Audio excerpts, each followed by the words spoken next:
Pessoal, boa tarde. Boa tarde. 2 horas, vamos começar aqui nossa live. Sejam todos muito bem-vindas, muito bem-vindos. Eu sou a Fabrícia, sou professora na UERGS, na Universidade Estadual do Rio Grande do Sul, no curso de Engenharia de Computação. E também sou professora no mestrado de formação docente para Ciências, Tecnologias, Engenharias e Matemática. Antes da gente começar efetivamente, eu vou pedir para vocês desabilitarem o microfone, porque senão fica dando muito ruído para nós. E aí depois, assim, ao longo da apresentação, se vocês quiserem ir fazendo perguntas, podem ir usando o chat para fazer as perguntas. E posteriormente, ao término, a gente também vai responder. Quem tiver algumas dúvidas e quiser participar também. Então, nós gostaríamos muito que vocês todos participassem, fazendo perguntas, questionamentos, naquilo que a gente puder ajudar e auxiliar, estaremos aqui, tá? Eu vou começar essa live de hoje, porque a de ontem nós não gravamos e o pessoal pediu muito que a gente gravasse. Então, gostaria de saber se tem alguém aqui que é contra gravar, que não gostaria que gravasse essa apresentação, essa live. Ou se tiver alguém, se puder colocar ali no chat, aí eu não gravo. Tá. Então, vou começar novamente, né? Eu sou a Fabrícia, sou professora na UERGS, no curso de Engenharia de Computação, e também sou professora no mestrado, que inclusive, né, está com inscrições abertas, é um mestrado profissional de formação de professores para aqueles que vêm da área das ciências exatas. O nome do nosso mestrado é mestrado em formação docente para ciências, tecnologias, engenharias e matemática, tá? Hoje estou eu, a Michele, que é nossa mestranda, e a Aline, que também é nossa mestranda, e nós elaboramos essa live para dar algumas dicas de uso de objetos de aprendizagem e principalmente o uso de aplicativo, né, em sala de aula, nessa época que a gente está vivendo aqui da pandemia, e tendo que cada um procurar alguma alternativa para poder acompanhar os teus alunos, né? Acompanhar os alunos nesse período. Vou passar a palavra primeiro para as meninas, para elas se apresentarem, aí depois a gente começa a apresentação do material para vocês, tá? Boa tarde. Eu sou professora na rede pública de ensino na cidade de Guaíba, no Rio Grande do Sul. Sou professora há 26 anos, na rede pública há 19 anos. Trabalho com a parte de educação básica, né? Os anos iniciais, educação infantil, e já trabalhei com os anos finais também como professora de matemática. Hoje estou supervisora em uma escola, na maior escola da rede municipal da minha cidade. Nós temos também hoje aqui a professora Gladys, que vai se apresentar depois da Aline. Olá, pessoal, então, boa tarde. Meu nome é Aline Fagundes, também sou mestranda, né, ali da UERGS, do curso da UERGS, sou professora do Estado, trabalho com as séries finais na disciplina de matemática e ensino médio, e também sou professora universitária, né, incluindo no Estado, eu trabalho com o magistério também, né, o curso normal, o antigo magistério. E nós estamos muito felizes em ter vocês como, né, participando das nossas lives e aprendendo um pouquinho, né, e compartilhando também essas informações, essas ideias e sugestões. Certo? Obrigada. A Gladys está? Pode ser. Ela está. Ela está ou saiu? Ela está, eu vi ela entrando. Ok, ao longo da nossa apresentação, ela pode... Isso, ela volta. Então, eu vou colocar o material aqui para vocês, vou compartilhar uma tela, aí vocês me avisem se realmente estão visualizando a tela do material que eu vou compartilhar com vocês, tá? Todo mundo visualizando? Conseguem visualizar? Sim. Tá ótimo. Eu estou com o Note e com o celular, porque às vezes eu vou gritando algumas outras pessoas que pedem para assistir nossa live também.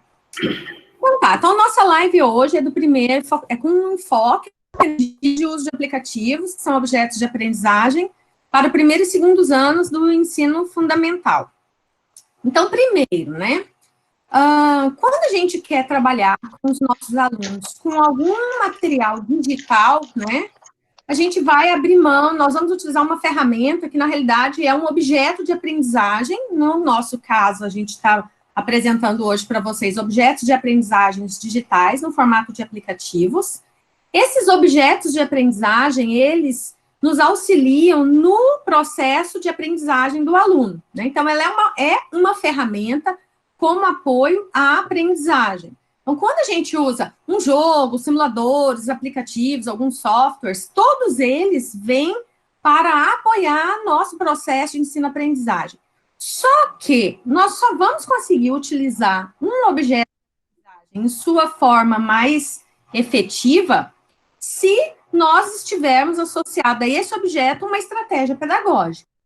Então, eu preciso ter uma estratégia pedagógica para que eu possa utilizar aquele meu objeto de aprendizagem, enfim, aquele aplicativo ou algum outro material. Aqui eu coloquei vários exemplos, né? Nós colocamos aqui vários exemplos de objetos de aprendizagem que podem ser desde o uso de imagens, assim, tá, mas uma imagem de um livro, ela é um objeto de aprendizagem? Em um livro, ela pode ser considerada um objeto de aprendizagem de acordo com a forma que nós vamos explorar esta imagem. Porém, a gente pode trabalhar com uma imagem digital, que muitas das vezes essa imagem digital, sendo trabalhada como objeto de aprendizagem, é uma imagem que vai ter uma animação, é uma imagem que pode alterar a cor, é uma imagem que possibilita que o nosso aluno tenha uma interação com ela. Então, ela passa a ser aquele modelo de imagem estática, que às vezes a gente tinha em um livro, e passa para um modelo de imagem mais dinâmica que a gente pode ter em um aplicativo, dentro de um software, inclusive dentro de uma página web, dentro de um museu virtual, né? Outro exemplo que a gente tem de objeto de aprendizagem são vídeos, né? As videoaulas, ou vídeos que apresentam determinadas circunstâncias, como o movimento de rotação da Terra, translação, vídeos que apresentam informações sobre matemática. Então, são vídeos em que nós podemos também explorar como objeto de aprendizagem associado a uma estratégia pedagógica aplicada em sala de aula. Nós temos outro exemplo, que são as animações. Então, há animações que são especificamente desenvolvidas para determinadas áreas do saber. Então, eu tenho alguma animação sobre ciências, eu posso ter uma animação lá da área da física, que é um pouco mais para frente, né? Mas essas animações, elas podem representar números, e essas animações, elas vêm também para contribuir com a nossa sala de aula, quando associada ali a uma estratégia pedagógica. Tem várias pessoas querendo entrar, vocês vão ver que às vezes eu vou clicar ali um pouquinho na tela. Nós temos, né, o nosso enfoque hoje serão os aplicativos, nós temos uma possibilidade enorme para trabalhar com aplicativos. Hoje em dia, principalmente nesse momento, é um modelo em que nos ajuda muito a auxiliar o contato mais rápido com os nossos alunos. Então, esses aplicativos, eles podem ser utilizados pelo celular, sendo que o IBGE fez um levantamento de cerca de 97% das pessoas possuem celular. Então, a gente acredita que pelo menos um membro da família dos nossos alunos possam ter um celular e que a gente possa, então, indicar determinados aplicativos que possam ser utilizados por essas famílias, né, para aquela atividade, para uma determinada atividade com os nossos alunos. Temos aqui objetos de aprendizagem em formato de simulação, em hipertexto, né, que são os próprios links que a gente tem em determinado texto dentro de um site. Eu posso trabalhar com esse texto e posso, em determinados momentos, solicitar que os alunos, ao invés de fazer a leitura do início ao fim daquele texto, à medida que vão aparecendo os links, né, eles possam aprofundar cada vez mais em determinados assuntos. Então, eu tenho um link clicar naquele link e verificar. Às vezes pode ser um vídeo, eu posso ter um outro link que vai me levar para uma outra página web, eu posso ter um outro link que vai me mostrar alguma animação, posso ter um link que vai me mostrar uma imagem mapeada. Pensem assim, o que é uma imagem mapeada? Vamos supor que a gente pegasse o mapa do Brasil e mapeássemos por todos os estados. Quando o nosso aluno selecionasse, por exemplo, o estado aqui do Rio Grande do Sul, poderia apresentar, quando ele clicasse, poderia apresentar a bandeira do estado, poderia apresentar a população, quem que é o governador, qual que é a capital, e assim por diante. Então, são imagens que seriam, que trariam mais informações por serem imagens mapeadas e estarem dentro de um hipertexto. Então, aqui eu falei rapidamente sobre alguns exemplos de objetos de aprendizagem. Nós temos repositórios para esses objetos, há locais onde tem objetos que a gente pode acessar de forma gratuita, e alguns desses objetos a gente pode modificar e contribuir a melhoria deles. No caso de hoje, a gente vai falar de aplicativos. Os aplicativos, geralmente, são objetos de aprendizagem que a gente não consegue alterar, né? Eu consigo simplesmente utilizar ele. Mas ele, mesmo assim, ainda é um objeto que, no nosso caso, vem bastante a favorecer no momento atual. Então, assim, para falar de objetos de aprendizagem e aplicativos, a gente precisa compreender que utilizar um jogo em sala de aula, ou utilizar um aplicativo em sala de aula, eles sendo utilizados para melhorar o processo de aprendizagem, para potencializar o processo de aprendizagem, é um ótimo recurso que a gente possa ter. Então, jamais vamos falar assim, né? Joguinho, um aplicativozinho, a gente minimizar. Às vezes a gente usa um joguinho em sala de aula. Não, não é um joguinho, é um jogo, foi planejado, ele tem toda uma estrutura, a gente quer alcançar algo com isso. Então, a gente potencializar o uso do objeto de aprendizagem, inclusive, né, nas nossas falas. Então, assim, um objeto de aprendizagem, de acordo com Winley, que é um autor do MIT, né, ele apresenta que um objeto de aprendizagem ele pode ser qualquer recurso digital que é utilizado para apoiar a aprendizagem. Então, se nós vamos utilizar um aplicativo, ele é um recurso, né, digital. E ele vai ser utilizado com uma estratégia pedagógica e um momento de aprendizagem do nosso aluno. Ele não vai ser usado por muito tempo, ele vai ser usado em momentos pontuais. Então, ele é um bom objeto de aprendizagem. Além disso, ele vai potencializar, vai nos ajudar a fazer com que o aluno compreenda melhor determinados conteúdos, determinados conceitos, visualizem de uma forma, né, diferente do que seria, talvez, somente a gente fazer uma apresentação de determinado conteúdo em sala de aula. Um objeto de aprendizagem, como que a gente escolhe, né? Eu escolho um objeto que esteja adequado ao conteúdo que eu quero trabalhar. E escolho um objeto que eu visualize dentro desse objeto como que a aprendizagem do meu aluno pode ser desenvolvida. Se ele trabalha ali com concentração, com apoio à tomada de decisões, né? A gente vai dar algumas dicas um pouquinho mais para frente.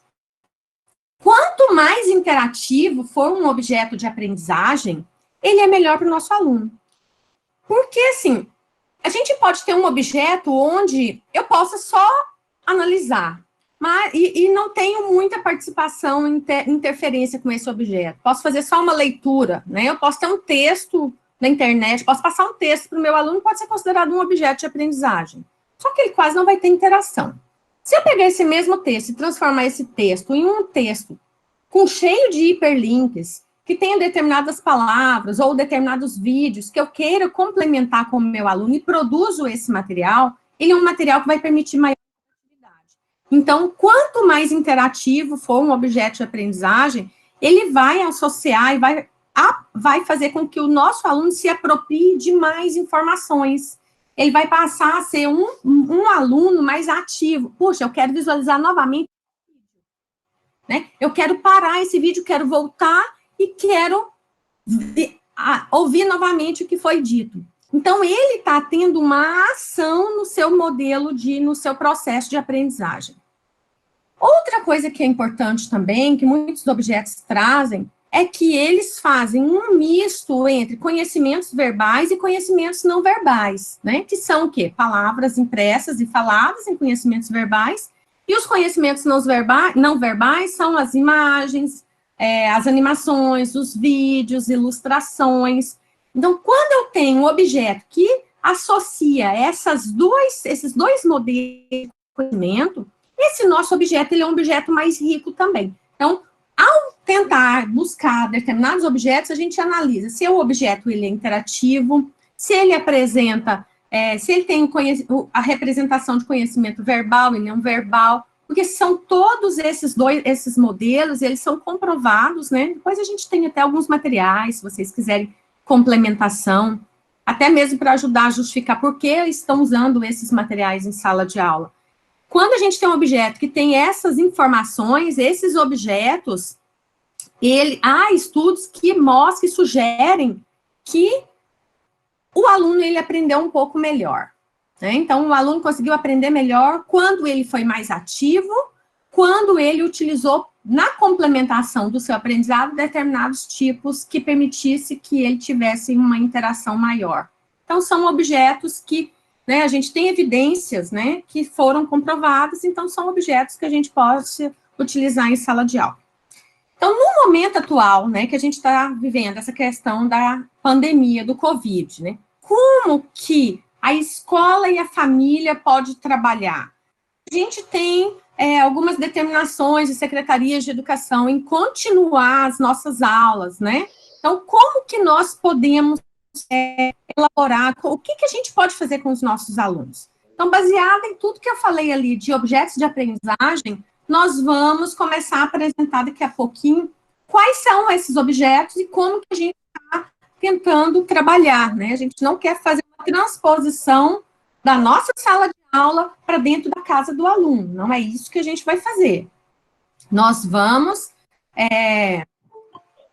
trabalhar em conjunto de forma colaborativa com a família. Então, agora eu vou passar a palavra para a Michele, né, para ela poder também contribuir aqui com a nossa apresentação. Boa tarde a todos. Eu esqueci de comentar, também sou aluna do PPG STEM, né, o mestrado da UERGS, que agora está com as inscrições abertas.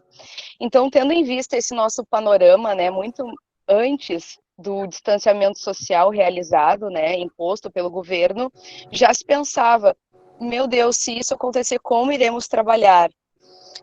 Tendo, né, alguns artigos dentro da Sociedade Brasileira de Computação, alguns autores fazem referência de que o que nós estamos fazendo agora são atividades remotas, né? Não é uma atividade à distância, porque simplesmente um curso presencial não deixa de ser presencial, simplesmente porque parou de ser executado, né? Principalmente de forma abrupta, como aconteceu. E o que a gente tem que ter em mente, já que tudo isso está acontecendo, né? Na questão da escola e das famílias. É um momento em que a gente precisa adaptar a nossa realidade, entender o que as famílias estão passando, né? Na hora de planejar, depois apresentando todos esses aplicativos para vocês, e de que maneira a gente pode, né, contribuir para essas crianças, essas famílias, e manter uma comunicação. Como professora de rede municipal, né, que sou supervisora, a minha escola optou por uma plataforma que é de comum acesso a todos dentro da realidade em que eles estão inseridos. Então, a minha prefeitura não tem nenhum portal digital de acesso e não nos fornece nenhum aplicativo de comunicação que seja da mantenedora. Então, a escola, como não tinha nenhum viés, ela optou por usar o WhatsApp como comunicação dessas famílias.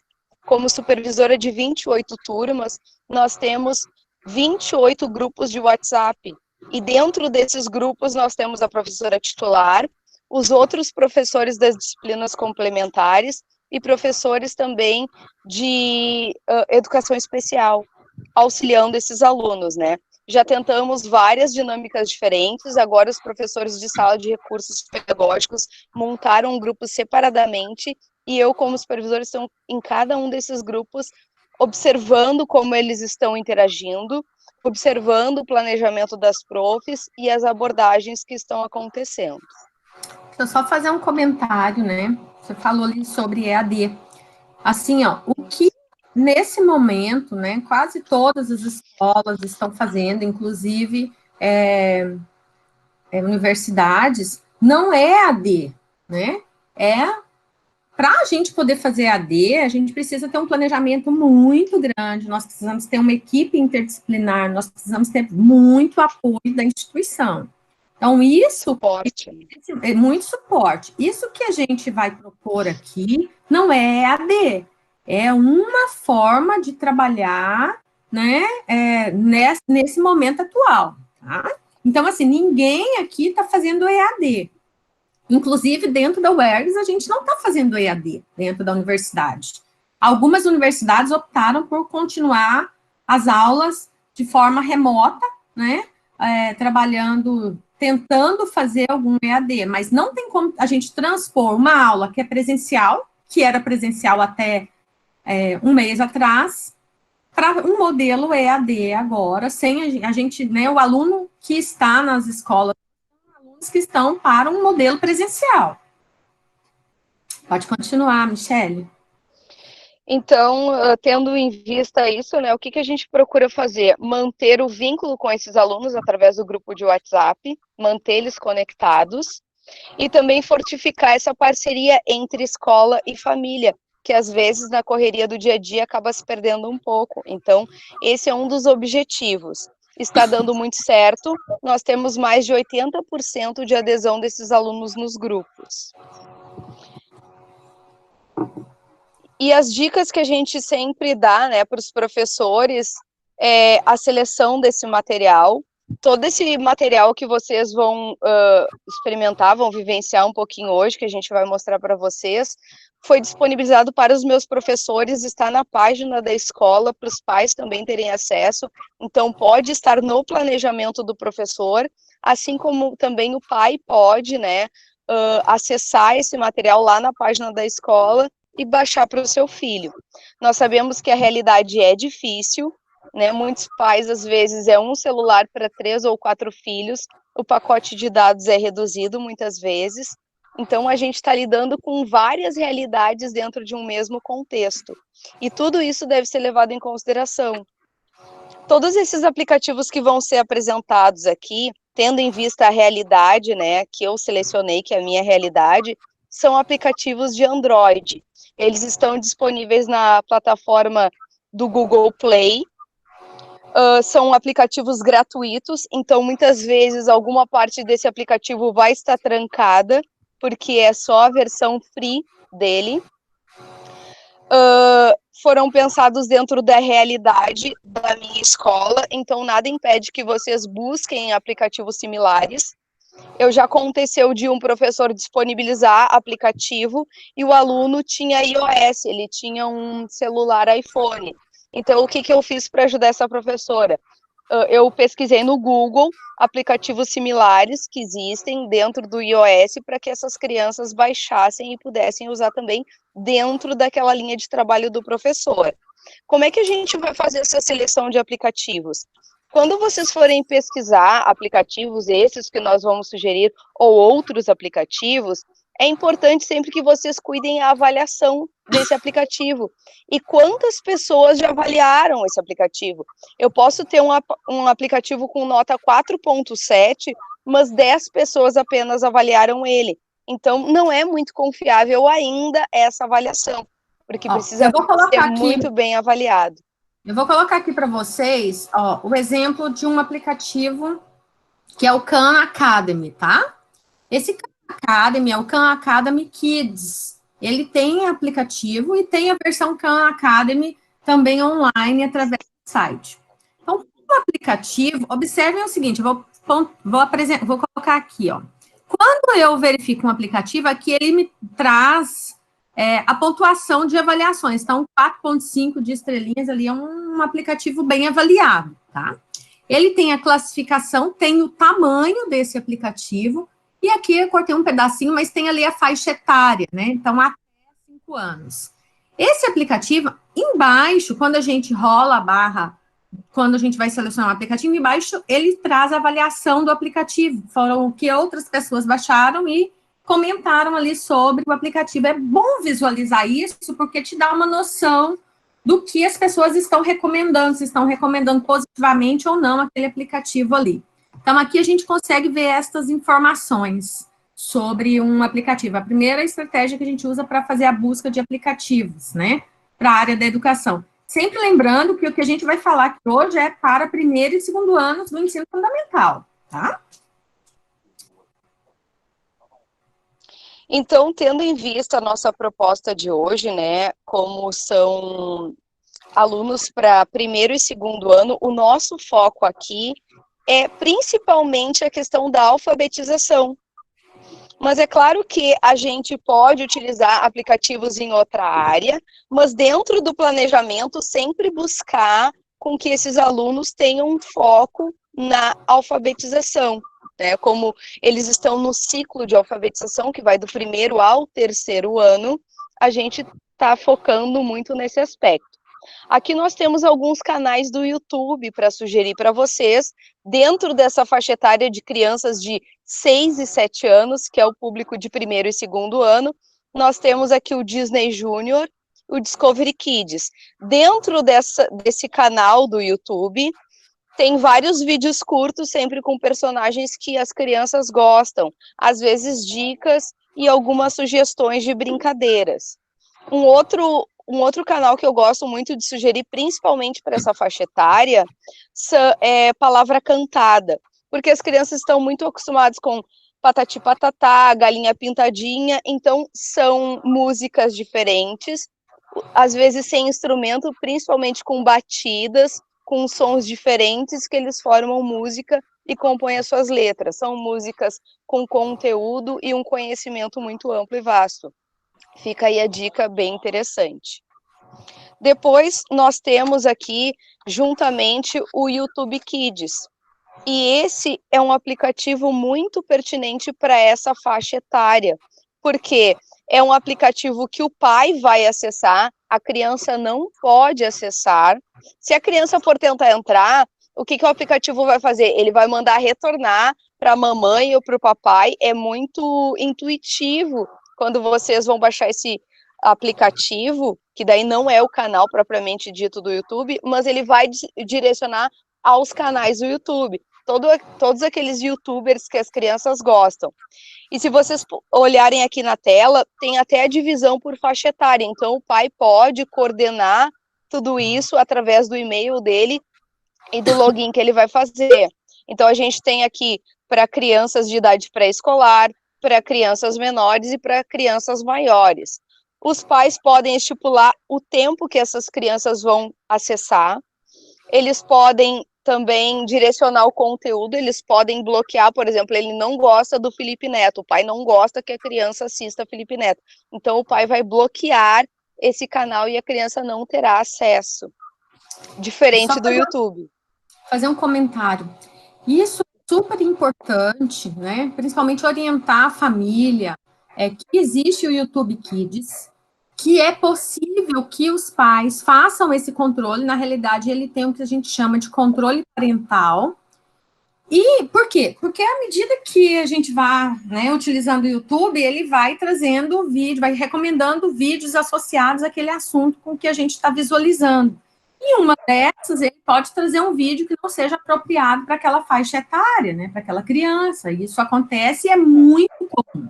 Então, uma forma da gente evitar isso é instruir, né, a família a usar o YouTube Kids.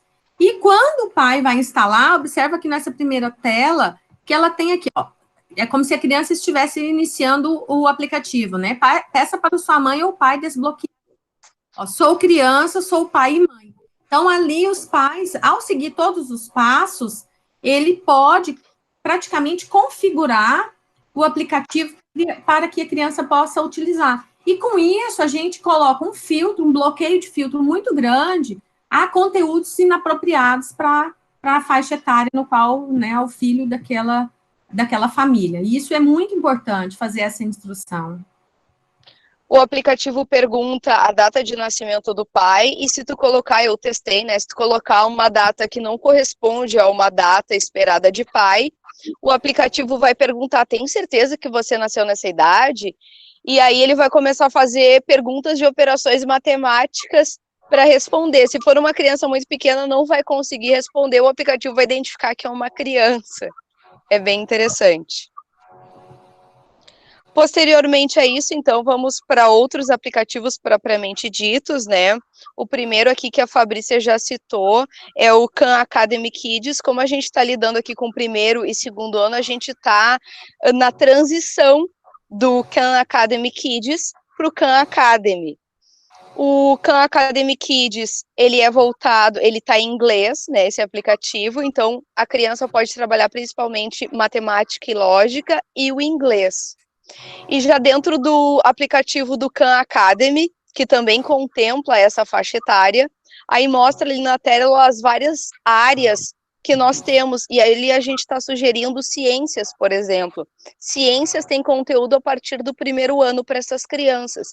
Então o professor tem que, ao selecionar esse objeto de aprendizagem, ele tem que experimentar esse objeto para contemplar dentro do seu planejamento. Eu simplesmente não vou dar uma coisa solta para minha criança. O que acontece lá na minha realidade? Às vezes as professoras estão trabalhando um determinado assunto e não experimentaram. Então eu vou lá e sugiro juntamente com a professora esses aplicativos que contemplam dentro do que se espera para aquela aprendizagem, né? Para contemplar como objeto de aprendizagem. Então, dentro disso, o Khan Academy ele também traz, ali no de matemática, ele traz outros aspectos.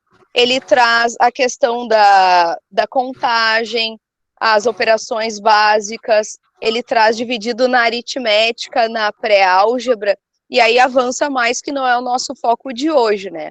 Mas dentro da matemática, para hoje, ele vai trazer a contagem, aí a criança vai selecionar se vai contar de 1 a 5, se vai contar de 5 a 10, de 10 a 20, até 100, então ele vai disponibilizar um intervalo de escolha para isso, não só para contagem, mas também para a parte da aritmética.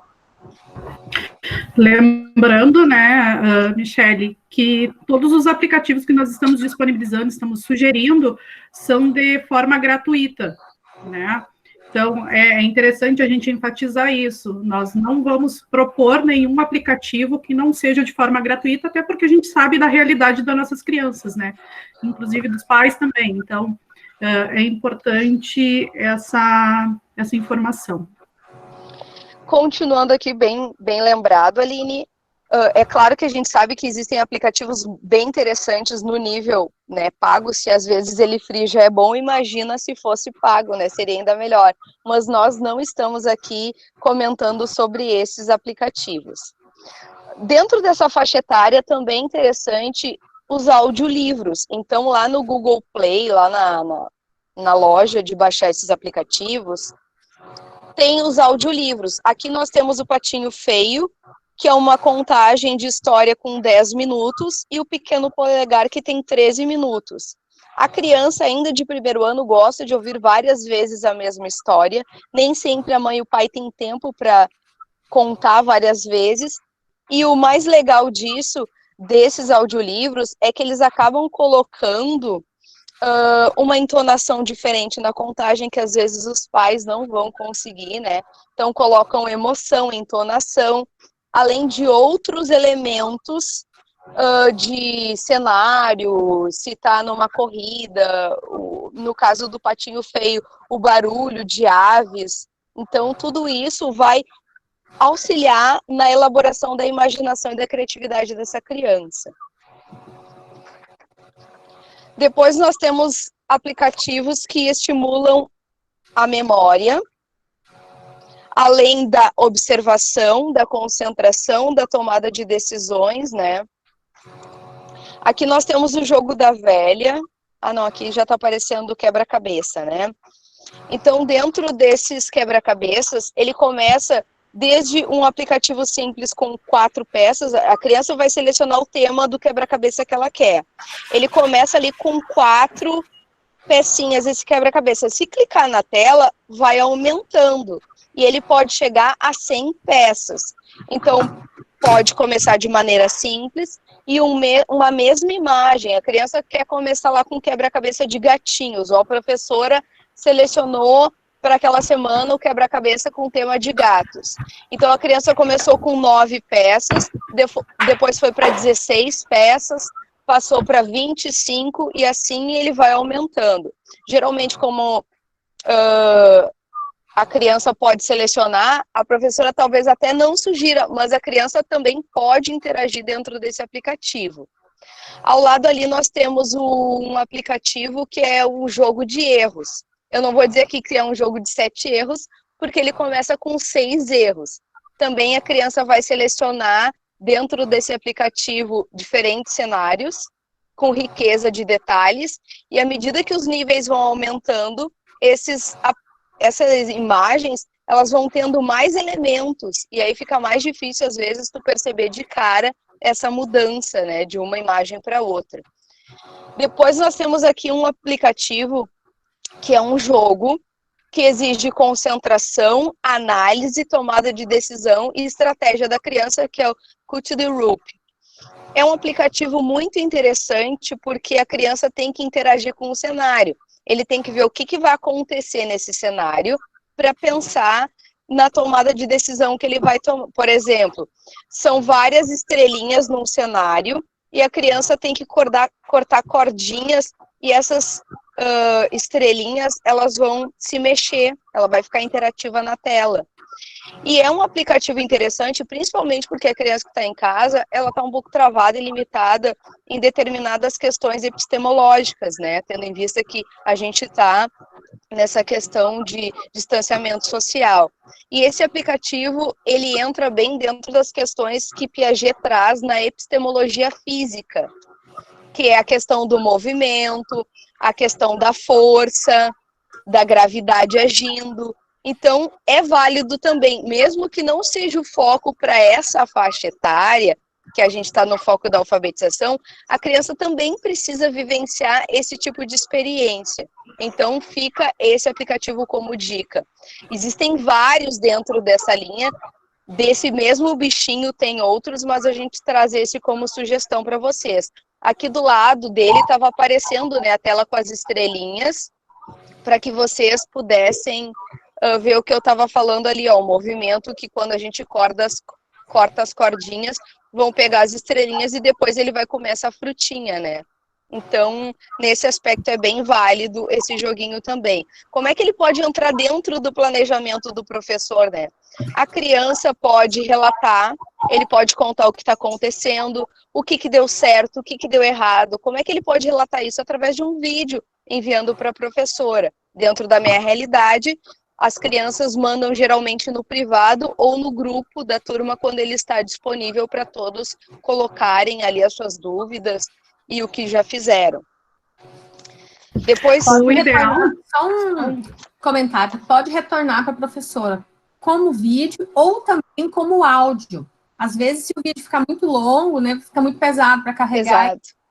Mas pode usar como áudio também o como foi a experiência em usar, né? E o professor pode sugerir já alguns questionamentos que a criança vai fazer, que o pai vai auxiliar a criança no momento de uso do aplicativo. E depois retorna para a professora com um áudio, né? Um relato de utilização do aplicativo. Claro, o ideal é que cada professor explore o máximo, né, possível o aplicativo que vai ser utilizado, que está no seu planejamento. E não só para determinados anos, né, como no nosso caso, o primeiro e segundo, mas ali o Encontre as Diferenças, vocês podem utilizar para outros anos também, né, porque como ele tem muitos níveis, a dificuldade aumenta a cada nível, então é um bom recurso também para séries mais avançadas. Comentário. Bom, nós temos aqui, então, 2 aplicativos que estimulam a memória, né? O Tic-Tac, o jogo da velha, ele é um aplicativo bem interessante, apesar de ser um jogo bem conhecido, né?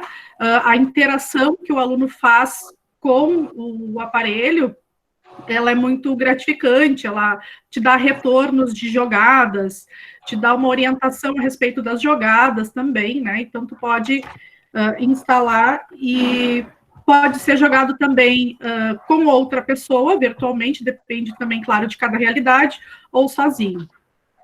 Quando ele escolhe jogar sozinho, o outro jogador fica sendo o próprio computador, o próprio jogo. Então, a interação dele, ao movimentar ali, vamos supor, escolher o X e o outro jogador, o computador, escolheria a bolinha, então eu consigo jogar com o próprio computador, com o próprio celular, com o próprio aplicativo. Ou pode escolher 2 jogadores, ele pode jogar com um irmão, pode jogar também com o pai ou mãe, alguma outra pessoa, né? 2 crianças, eles podem fazer esse tipo de associação ao utilizar esse tic-tac-toe do joguinho da velha. Da mesma forma, o jogo de trilha ou moinho. Dependendo da realidade de cada professor, pode inserir ou não esse jogo, né? É um jogo que exige muito mais estratégia da criança, né? Então, dependendo do público de aluno, é válido ou não. Tudo isso deve ser avaliado. É um jogo que estimula a concentração e o cálculo mental na elaboração das estratégias. Então, é válida aqui essa sugestão. E agora nós temos os aplicativos de matemática. Alguns são voltados para a matemática e para o português dentro de um mesmo aplicativo, né? Então, às vezes, as coisas vão se repetir ou vão aparecer nos 2 momentos. Nós temos esse primeiro jogo aqui, que é jogo de matemática para crianças, que ele trabalha a contagem, a comparação, a adição, também entra em multiplicação e divisão, e aí, no caso dos professores desses anos iniciais, às vezes o segundo ano entra um pouco no aspecto da multiplicação básica e da divisão, mas o que eu acho que aqui, nesse momento, não é o caso ainda, né, visto que foi pouco essa interação que os professores tiveram até que tivesse o distanciamento social. Ele também trabalha frações, esse aplicativo, que talvez não seja ainda interessante para esses professores. Temos ali o aplicativo Ler e Contar. Ele trabalha a língua de sinais, esse aplicativo, trabalha com som de animais, identificação e associação de letras, figuras geométricas, jogo de memória, instrumentos musicais e cores.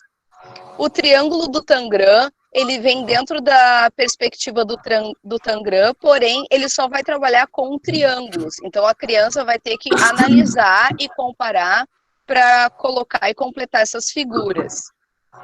Depois nós temos ali o jogo de aprendizagem, jogos infantis, que são números. A criança, através da motricidade fina, vai pintar essas imagens que vão ganhar interação e fazer associação com quantidades. É bem bonitinho. E aí depois aparecem objetinhos para eles contarem e associar essas quantidades que estão aparecendo. Aplicativos de língua portuguesa. Nós temos esse de sílabas.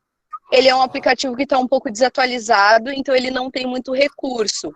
Ele vai aparecer ali uns 4 níveis só na tela, onde a criança vai ter que associar a sílaba final às letras que aparecem na tela. Então, dentre essas 4 opções aqui, o mais rico é o Silabando. O Silabando, ele traz formas simples de sílabas simples e sílabas complexas. A criança vai conhecer as famílias silábicas, o som das letras, vai fazer associação, vai formar essas sílabas, vai poder preencher a sílaba faltante.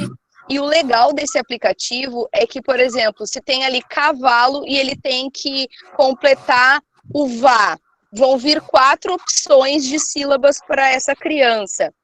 No momento que a criança errou, o aplicativo tira essa sílaba errada e deixam só as outras 5 ou 4 sugestões, até que, se ele não conseguiu, ele vai chegar na resposta certa mesmo assim, diferente de outros aplicativos que às vezes não oportunizam esse tipo de análise da criança, né? Também faz a contagem de sílabas, vai aparecer uma palavra e a criança vai ter que identificar a quantidade de sílabas.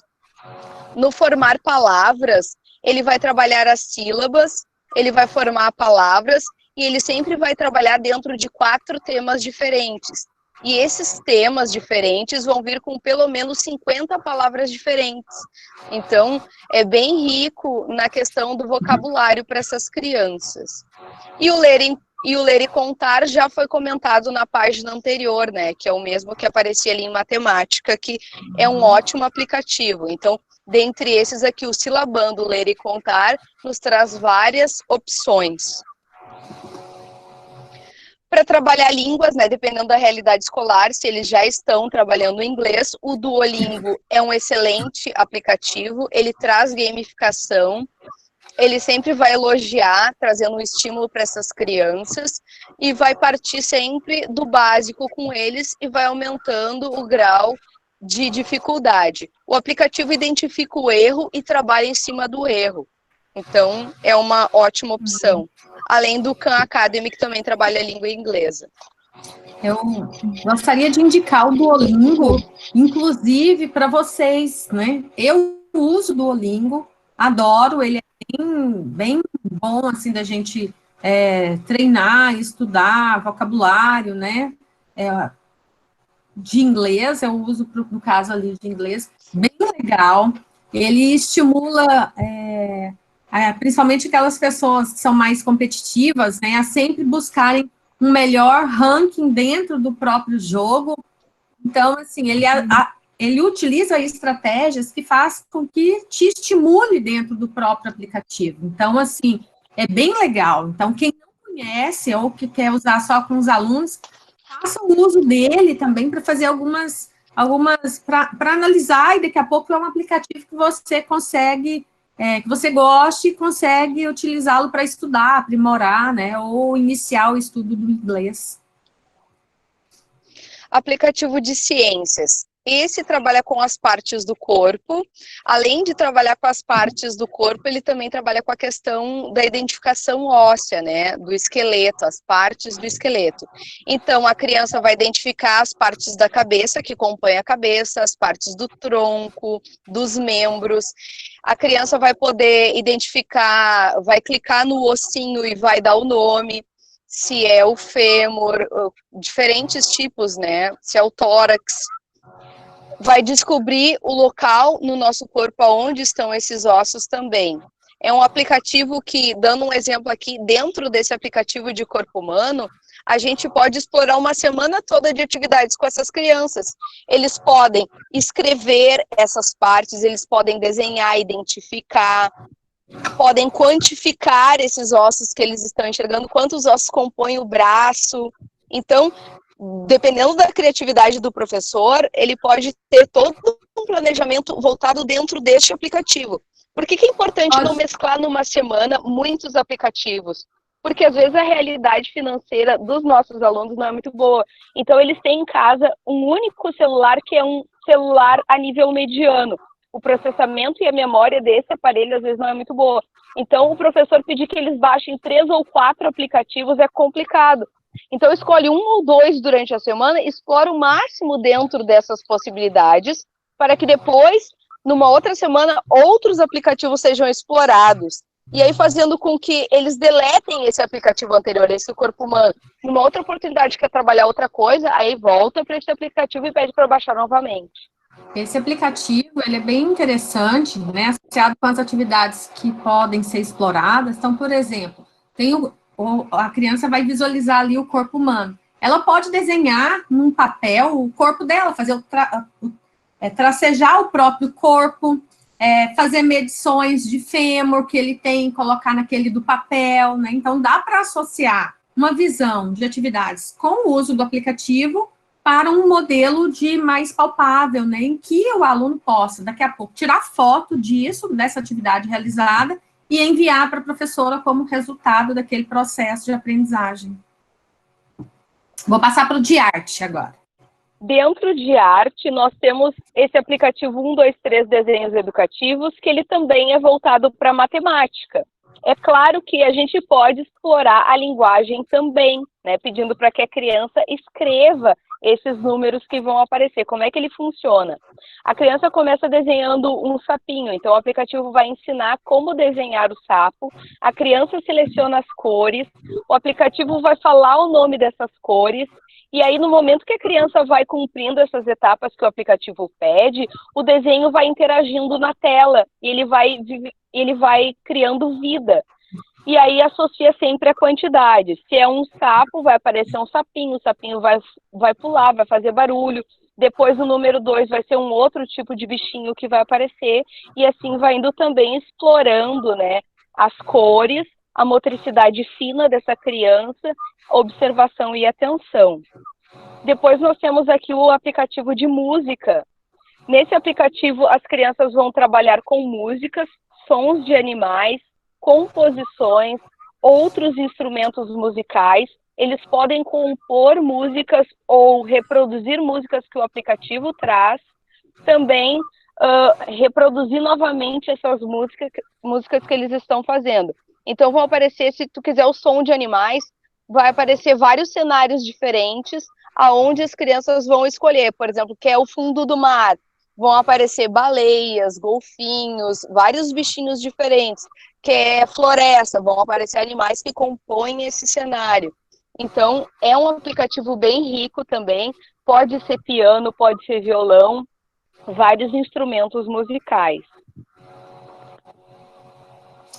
Aqui a gente tem um aplicativo que ele apoia o raciocínio lógico, né? E é uma área que a gente trabalha muito hoje, que se chama desenvolvimento do pensamento computacional.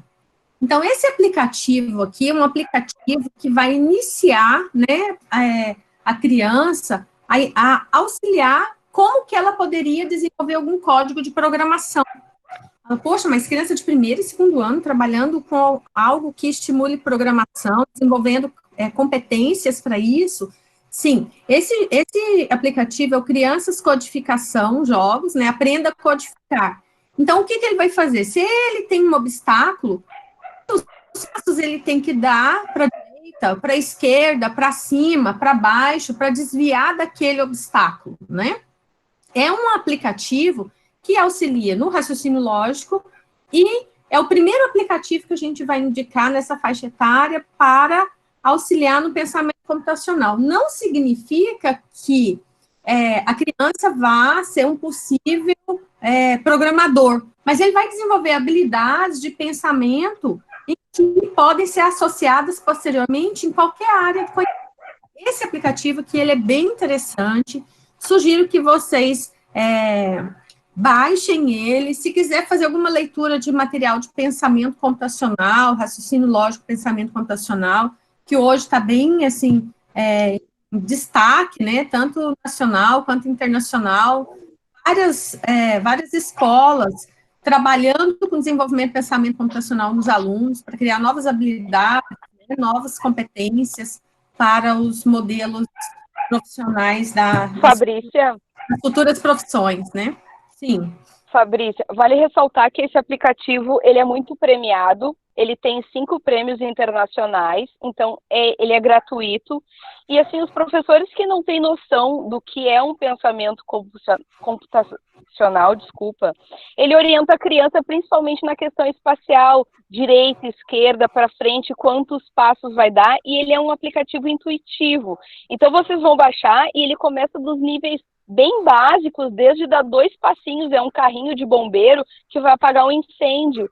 Então, é interessante baixar e vivenciar, e também para ver as possibilidades dentro do planejamento de vocês, na questão da linguagem também, que é o foco a alfabetização. Criança gosta de aplicativo, principalmente um aplicativo como esse, que sempre traz uma missão, né? Mas ele não está escrito ali, mas a criança sabe que aquele carrinho vai ter que seguir aquele percurso, e o percurso de um nível para o outro, ele vai aumentando sempre, começam a aparecer curvas nesse percurso, e assim o aplicativo vai liberando, e até chegar a coisas mais complexas, não no sentido que realmente seja complexo, mas dentro dessa parte inicial aí, depois a criança vai colocando e codificando de maneira diferenciada.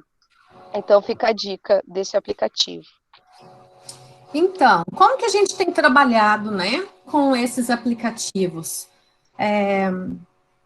Quem está supervisionando esse projeto, nessa forma, é a Michelle. Ela trabalha com a escola dela, através do WhatsApp. Então, foi a plataforma escolhida, porque a gente não tinha nenhuma outra plataforma mais acessível para usar. Então, ela pensou, o que os alunos têm, o que os pais têm? Celular. Ótimo. Mesmo que não tenha acesso à internet frequente nesse celular, os aplicativos, essa maioria dos aplicativos que nós indicamos, você não precisa estar online para poder utilizá-los. Você precisa estar online para baixar o aplicativo, mas depois consegue utilizar o aplicativo sem nenhum problema, né? Então, dentro dessa realidade, né, ela já conseguiu cerca de 80% de adesão dos pais dentro dos grupos, ou seja, 80% dos pais já estão trabalhando com as atividades com os filhos nas turmas da escola dela. Então, quando a gente falou 80%, é importante ressaltar aqui que dentro da minha realidade, eu tenho praticamente 700 alunos. Então, mais ou menos mais de 550 alunos estão conectados via WhatsApp. Importante deixar aqui registrado nesse momento que, além desses aplicativos, eu sempre peço para as professoras, em algum momento, que as crianças possam interagir em alguma atividade desafiadora, principalmente as crianças de primeiro ano. Uma professora fez uma atividade que era um desafio. A criança tinha que desenhar para identificar a letra inicial. Então, ele lançava desafio para os coleguinhas. Dentro do grupo, o coleguinha recebia esse desafio e tinha que tentar acertar a palavrinha através de desenhos. E aí, se ele acertasse, ele podia desafiar outro coleguinha. Por quê? Porque eles estão afastados, né? Literalmente distantes. As crianças sentem falta desse ambiente e poder oportunizar isso também é interessante. Dentro dos aplicativos, talvez eles possam comentar, eu consegui chegar no nível tal, eu ainda não consegui, mas amanhã eu vou tentar e novamente eu vou correr atrás. Como é que essas famílias dão retorno para esses professores, né? São 3 maneiras. Esses grupos têm horário para serem abertos durante o turno de aula, geralmente 1 hora por dia, porque é a orientação da Secretaria de Educação, né? Eles nos deixaram livre para usar diferentes plataformas, mas que dentro dessas plataformas, 1 hora por dia, o professor estivesse ali online com essas pessoas para responder os questionamentos, para tirar as dúvidas, para auxiliar. Então, outras escolas adotaram outras plataformas, mas o WhatsApp tem se mostrado mais eficiente. Por quê? Porque esses pais, como não têm muito acesso, né, a esse meio digital, eu não estou dizendo que eles são analfabetos digitais, mas que eles têm pouco acesso, né, a esses conteúdos, talvez uma plataforma de Google Classroom fosse mais complicada para eles. O WhatsApp, eles sabem se comunicar com o vizinho, com o amigo, com o parente, então fica mais acessível dentro da realidade. Então, isso é muito importante nessa escolha, né? Os pais, as famílias podem mandar por e-mail, alguns professores disponibilizaram um e-mail para eles darem esse retorno com áudio, com imagens, com relatório, com fotos, no privado do WhatsApp ou no próprio grupo. Como o grupo fecha, muitos pais, se fizeram fora do horário, vão mandar inbox. O professor, no outro dia, quando estiver disponível para aquela turma, vai olhar essas mensagens e vai retornar para os pais. Eles têm uma tabela, e aí eles vão acompanhando. Por exemplo, aqui, dentro da realidade de primeiro e segundo ano, ele vai ter ali o dia 21 de abril, hoje é feriado, não tem atividade, mas no dia de ontem, né, dia 20 de abril, aí vai ter ali, vai ter uma planilha com o dia da semana e o nome das crianças em ordem alfabética. Bom, a Maria retornou à atividade, vai dar um ok nessa planilha. Por que é importante? Porque, tendo em vista essas novas portarias, esses novos decretos que nós temos, nós não vamos ter a obrigatoriedade dos 200 dias, mas precisaremos cumprir as 800 horas. E se nós estivermos respaldados na questão do controle da efetividade dessas crianças e com o maior número de crianças participando, provavelmente isso vai entrar dentro das 800 horas. O Conselho Nacional de Educação está terminando ainda, né? Eles já estão em análise dos novos passos dentro do que vai nos amparar legalmente em relação a isso. Então, não deixem para depois, porque daí vai ser muito tarde, muito material para catalogar e montar essas planilhas. Desde já, então, sempre é importante estar com esse planejamento em dia e também com esse controle dos alunos. Como é que o professor planeja? Ele bota ali o dia, ele vai colocar o que ele está trabalhando, e se ele trabalhou com o aplicativo a semana toda do corpo humano, ele vai colocar ali na lateral como observação ou recursos utilizados, né, dentro da metodologia dele. Esse acompanhamento, pessoal, ele é bem importante, né? Porque no retorno das aulas, provavelmente, né, a gente vai ter a contabilização desse tempo, das atividades realizadas, então a gente precisa ter um controle do que está sendo realizado e como que foi o feedback dessas famílias, dos alunos, se conseguiram responder ou não, e principalmente saber quais são as principais dificuldades que vêm sendo apresentadas ao utilizar alguns aplicativos ou a esse novo modelo, né, que a gente está trabalhando, em que os pais estão auxiliando mais os filhos nas suas atividades escolares, né. Então, assim, a gente tem alguma listagem aqui do que a gente já observou, né, do retorno das famílias, o que eles tiveram mais dúvidas, dificuldades, né? Então, assim, criar rotina em casa com os filhos, né, é algo que muitas famílias têm tido essa queixa, né, eu vejo isso até no grupo da turma do meu filho, né, eu tenho um filho de 11 anos, ele está no 6º ano, eu percebo isso, inclusive, na casa, então esses pais também estão passando por isso, né. Muitas das vezes a família, ela tem um único celular e todos os filhos utilizam aquele celular dentro da escola. Então, a Michele já teve essa vivência, né, Michele? Sim. Um celular é uma família em que vários alunos estão ali na escola e recebendo atividades para serem realizadas, né? Às vezes, priorizam os filhos mais velhos nas atividades, né? Que estão mais à frente do que os que estão nos anos iniciais. Mas aí é mais um motivo para a gente poder fazer o controle e conhecer também a realidade de que cada um está passando. Às vezes, alguns pais... Pode falar. Com esse controle é importante, porque, por exemplo, se eu atingir da minha turma 90%, na volta às aulas, eu vou saber quem eram esses 10% que não estavam trabalhando, para mim ter um trabalho a mais com essas crianças. Provavelmente vai ser disponibilizado, né, já dentro desse projeto, aulas no turno inverso para essas crianças que não tiveram acesso ou que não corresponderam às expectativas. Por isso é importante o controle também. Assim, e o mais importante... Pode continuar. O mais importante nesse momento, né, tendo em vista que às vezes a realidade familiar é complicada, é que o professor não seja muito rígido. Por exemplo, essa atividade que eu citei do dia 20, se a família só lá no início do mês vai ter um novo pacote de dados e vai conseguir correr atrás dessas atividades, que a gente flexibilize esse tempo de retorno da família, né?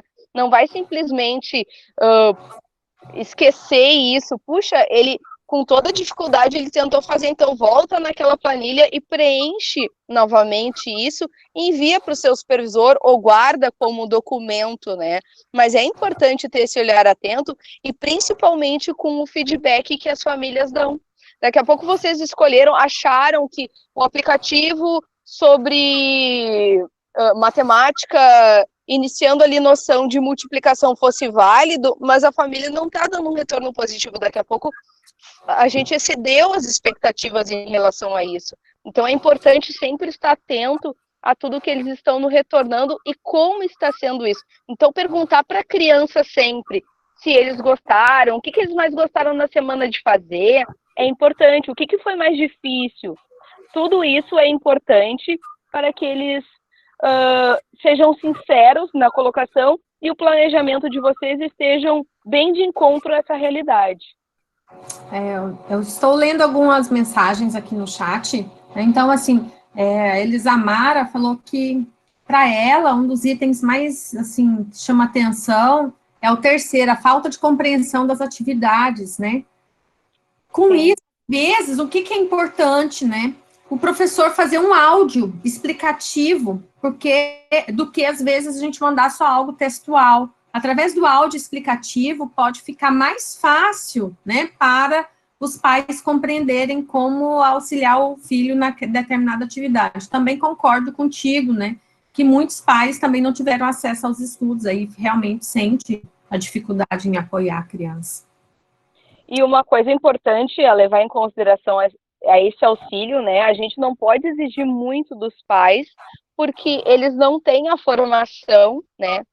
Muitos deles, eu que sou professora e sou mãe, entra o vínculo afetivo quando eu vou trabalhar com meu filho. Então, eu tenho uma intimidade a mais e, às vezes, eu acabo sendo antipedagógica com ele.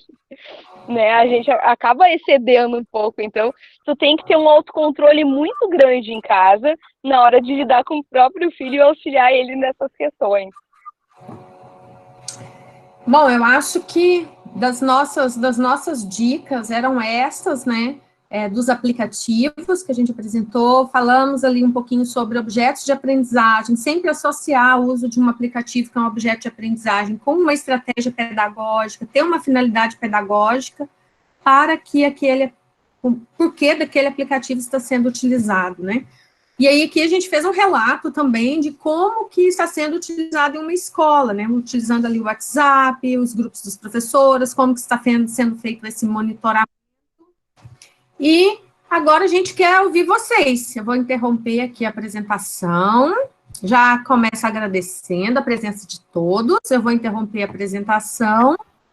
E para a gente ver aqui agora o nosso chat. E quem quiser pergunta, por favor, também pode desabilitar o microfone e sintam-se à vontade para perguntar. A gente está aqui para tentar auxiliar na medida do possível. Alguém colocou, Fabrícia, em algum momento ali, e as crianças que não têm acesso, como faz, né, ou a realidade que a família não tem esse acesso, né, como ficaria essa questão das atividades?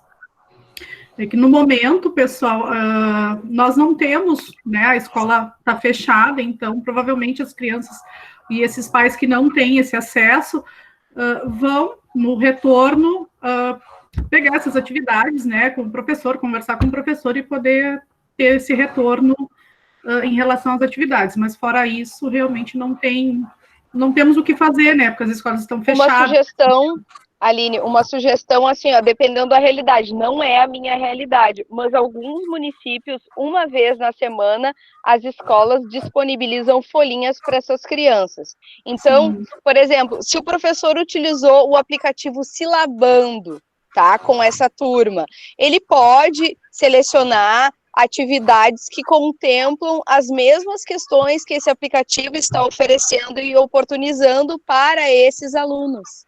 Então, fica uma dica dependendo da realidade de vocês, né? Na minha realidade, isso não acontece, então a gente vai ter que ter um plano B na volta. Eu penso em coletar celulares, eu troco de aparelho, eu fico com um aparelho antigo em casa, muitas vezes. Então, dentro da comunidade, selecionar e baixar esses aplicativos para que essas crianças, num turno inverso, tenham acesso a isso, né? Então, é uma ideia. Sim. Inclusive, como tu falou, né? Opa, pode falar, Pro. Daqui a pouco a gente pode fazer, dentro do município, uma rede de solidariedade de doação de celulares, né? Sim. E esses celulares serem cedidos para as escolas, para algumas escolas, para que os alunos que não tenham acesso poderem utilizar esses celulares, né? Doar. Tem algumas escolas também que utilizam os tablets, né? Receberam tablets, receberam netbooks, aqueles menorzinhos que possivelmente estão guardados em algum momento, em algum lugar da escola.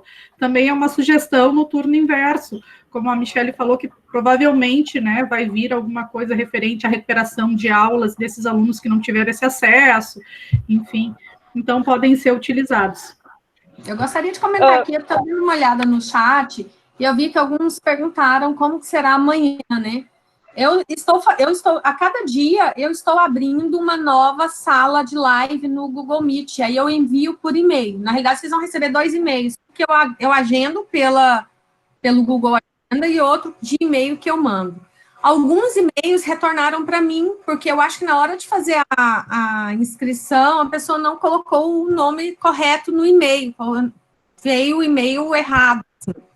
Então, aí não tenho o que fazer, né? Então, todos os dias de manhã, então, por exemplo, amanhã de manhã, ali por volta de 10, 11 horas, eu vou mandar um e-mail com o link da nossa sala para a nossa live, tá?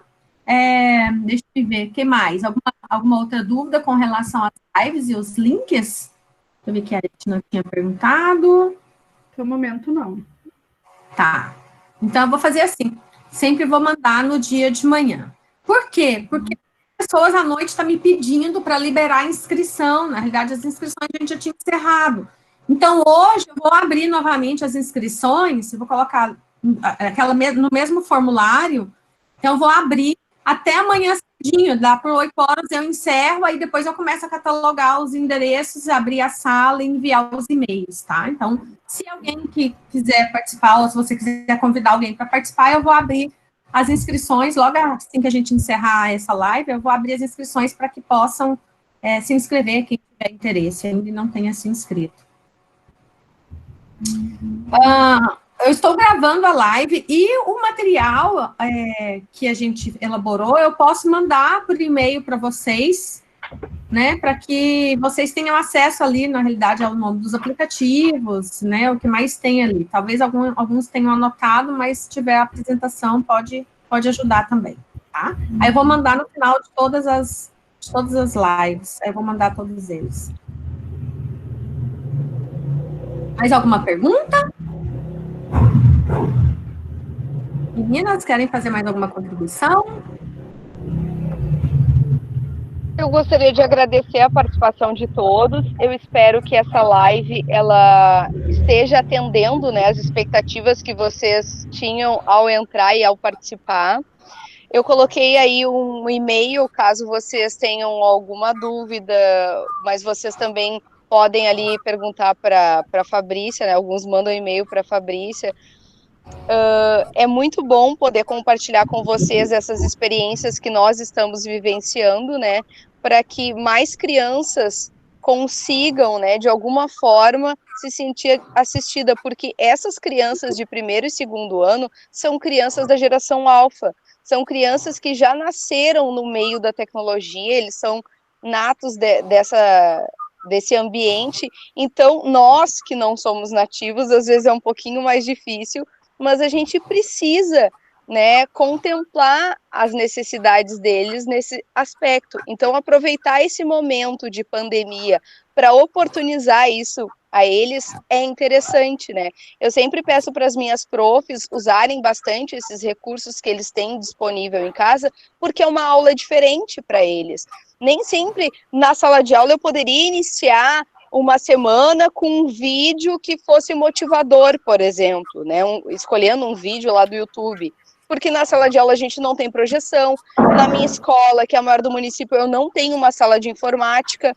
Então, esse momento contempla um pouco isso, né? Essas deficiências que nós temos no nosso sistema de ensino, e é uma oportunidade sempre para aprender novas possibilidades de inserir novas tecnologias dentro dessas práticas metodológicas. Muito obrigada.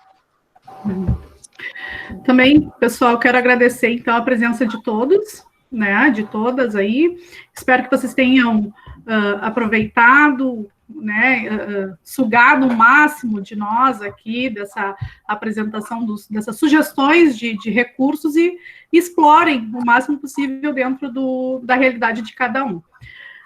Amanhã nós teremos a nossa live, o mesmo horário, às 14 horas, né? Será enviado o link, conforme a Fabrícia falou. E uma boa tarde a todos. Muito obrigada, viu? É isso aí, obrigada, boa tarde. E se cuidem. Até mais. Fiquem em casa.